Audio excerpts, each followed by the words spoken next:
ជ្រាបសួរខ្ញុំឈ្មោះនីសេនិចមកពីសាលាអនុវិទ្យាល័យហ៊ុនសែនរលួសលេខតំណាងឲ្យសាលាហ៊ុនសែនរលួសសម្រាប់ក្រុមហ្នឹងចូលរួមច្រើនហ្នឹងតែបើខ្ញុំចូលរួមបានតែ3ឆ្នាំឯងជាប់ថ្នាក់ស្រុកថ្នាក់ខេត្តហើយជាប់ថ្នាក់ជាតិលេខ1ទៀតមានអារម្មណ៍ថាសប្បាយរីករាយហើយចំពោះតំណែងជើងឯកហ្នឹងក្រុមពួកខ្ញុំបានកាន់ជាប់រយៈពេល15ឆ្នាំហើយឆ្នាំហ្នឹងជាឆ្នាំទី16ពួកខ្ញុំសង្ឃឹមថាពួកខ្ញុំនឹងប្រឹងប្រែងអស់ពីលទ្ធភាពដើម្បីយកលេខ1តទៀតបើសិនជាក្រុម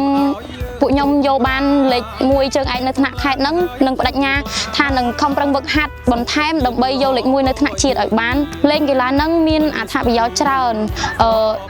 ទី1ធ្វើឲ្យរាងកាយយើងរឹងមាំហើយពេលយើងរៀនក៏ធ្វើឲ្យការគិតយើងរៀនទៅកាន់តែប្រកែការគិតយើងកាន់តែលឿនហើយយើងអាចបង្កើនមិត្តភាពបានជាច្រើននៅក្នុងប្រភេទកីឡានីមួយៗផងដែរការរៀបចំការប្រកួតហ្នឹងល្អប្រសើរសនំពោថាបើសិនជាអាចឆ្នាំក្រោយសុំលេខ1សុំមានមេដាយសម្រាប់ខ្ញុំសនំពោឲ្យខាងថ្នាក់ដឹកនាំរៀបចំមេដាយសម្រាប់ជ័យលាភីជើងឯកលេខ1គ្រប់កីឡាទាំងអស់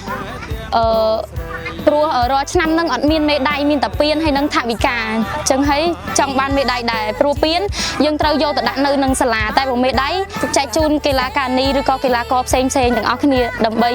គាត់រក្សាទុកខ្លួនឯងចាអរគុណ